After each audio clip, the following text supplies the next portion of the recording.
Jean-Pierre, comment êtes-vous venu au doublage? Alors c'est pareil, c'était pas du tout un but au départ. Le doublage, encore une fois, c'est pas un métier. C'est une des techniques auxquelles un comédien peut avoir accès, mais c'est pas, on se destine pas à faire du doublage, c'est pas un but en soi. Donc, moi j'étais sur scène et on est venu me chercher, on m'a demandé de passer des essais pour faire du doublage. Moi j'ai toujours été fasciné par les voix, celle de Marc entre autres, et de tous ceux de ma génération, comme de mon enfance, comme j'imagine la plupart d'entre vous, ce sont des émotions importantes.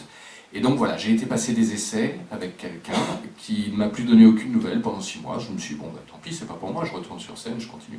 Et un jour, j'ai commencé, on m'a rappelé, j'ai fait un film et ça s'est bien passé, j'en ai enchaîné, et voilà, c'est venu tout seul, directement, avec en plus Brad Pitt au deuxième film ou troisième film, juste après. Donc c'est pas un parcours classique en général, c'est beaucoup plus laborieux, j'ai eu une chance là aussi qui s'est faite naturellement, quoi.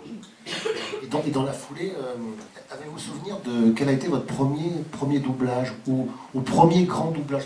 Peut-être Brad Pitt donc, Non, non, c'était dans le tout premier, c'était La Mutante. Un film, je sais pas, 94 ou 15, une vingtaine d'années, 95 je crois, et où j'avais un rôle secondaire, mais un vrai rôle, pas une ambiance, quoi, un truc qui existait, et où j'ai adoré ça. J'ai adoré cette technique tout d'un coup qui me permettait de pouvoir faire ce que je n'avais pas le droit de faire au théâtre, c'est-à-dire la nuance, les petites choses, profiter de mon métier ou de ce que j'avais appris pour pouvoir le donner différemment, pour pouvoir jouer avec différemment, parce qu'au théâtre vous avez des contraintes techniques qui sont celles de la personne qui est au dernier rang, qui a besoin de vous entendre. Au doublage, il y a le micro qui est là et qui peut faire tout ce qu'il veut.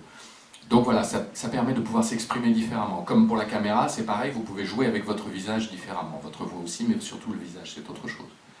Et les émotions qu'on passe. Mais voilà, donc tout d'un coup j'avais accès à quelque chose que je n'avais jamais pratiqué, qui m'a permis et qui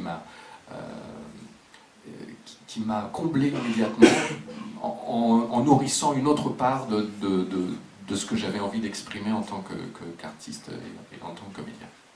Vous étiez à la Comédie Française à cette époque? Absolument. Encore oui. Ah oui, depuis déjà 7-8 ans.